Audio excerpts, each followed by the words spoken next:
পাকিস্তানের রাজধানী ইসলামাবাদে ইরান ও যুক্তরাষ্ট্রের আলোচনার দিকে তাকিয়েছিল পুরো বিশ্ব। কারণ ইরান যুক্তরাষ্ট্র সংঘাতের পরিণাম ভোগ করছে সারা বিশ্ব। আর এ কারণেই গভীর আগ্রহ নিয়ে অপেক্ষা করছিল এই আলোচনা কি ফলাফল বয়ে আনে।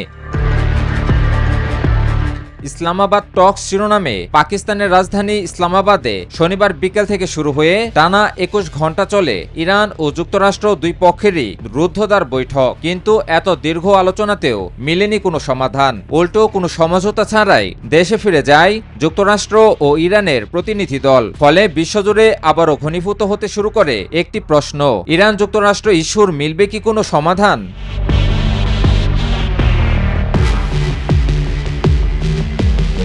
কাতার ভিত্তিক সংবাদ মাধ্যম আল জাজিরার তথ্য অনুযায়ী নির্দিষ্ট কোনো চুক্তি ছাড়াই দেশে ফিরে যায় যুক্তরাষ্ট্রের প্রতিনিধি দল। বৈঠক শেষে এক সংবাদ সম্মেলনে মার্কিন ভাইস প্রেসিডেন্ট জেডি ভ্যান্স বলেন, দীর্ঘ আলোচনায় অনেক গুরুত্বপূর্ণ বিষয় উঠে এসেছে। এটাকে তিনি ইতিবাচক দিক বলে আখ্যায়িত করেন। তবে এর উল্টো দিকটিকেও তুলে ধরেন ভ্যান্স। তিনি বলেন, ইরান ও যুক্তরাষ্ট্র কোনো পক্ষই এখনও কোনো চুক্তিতে পৌঁছাতে পারেনি।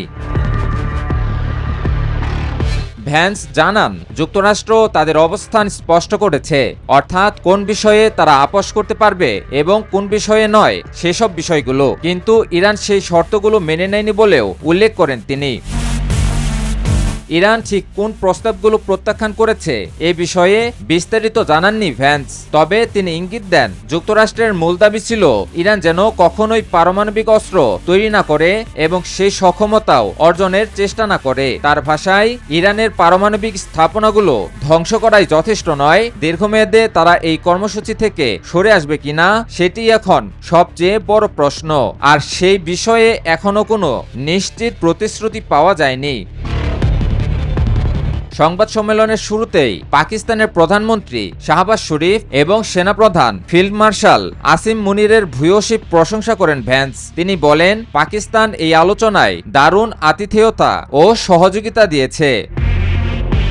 অন্যদিকে ইরানের পক্ষ থেকেও আলোচনার বিস্তারিত তুলে ধরা না হলেও দেশটির পররাষ্ট্র মন্ত্রণালয়ের মুখপাত্র ইসমাইল বাঘাই দুই পক্ষের মধ্যে কি বিষয়ে আলোচনা হয়েছে তা জানিয়েছেন। তিনি জানান, আলোচনায় হরমুজ প্রণালী, পারমাণবিক কর্মসূচি, যুদ্ধের ক্ষতিপূরণ, নিষেধাজ্ঞা প্রত্যাহার এবং আঞ্চলিক সংঘাতের সম্পূর্ণ অবসান সহ বিভিন্ন গুরুত্বপূর্ণ বিষয় উঠে এসেছে। আমি ভরসা রাখি হিরন স্মার্ট ওয়াটার পিউরিফায়ারে।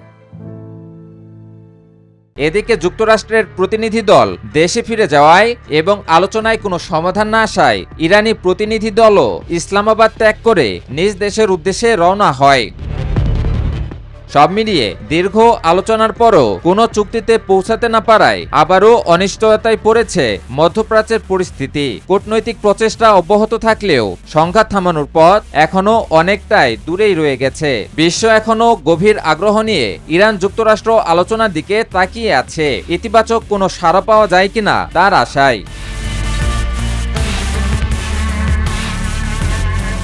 ইমন আলী, নিউজ 24।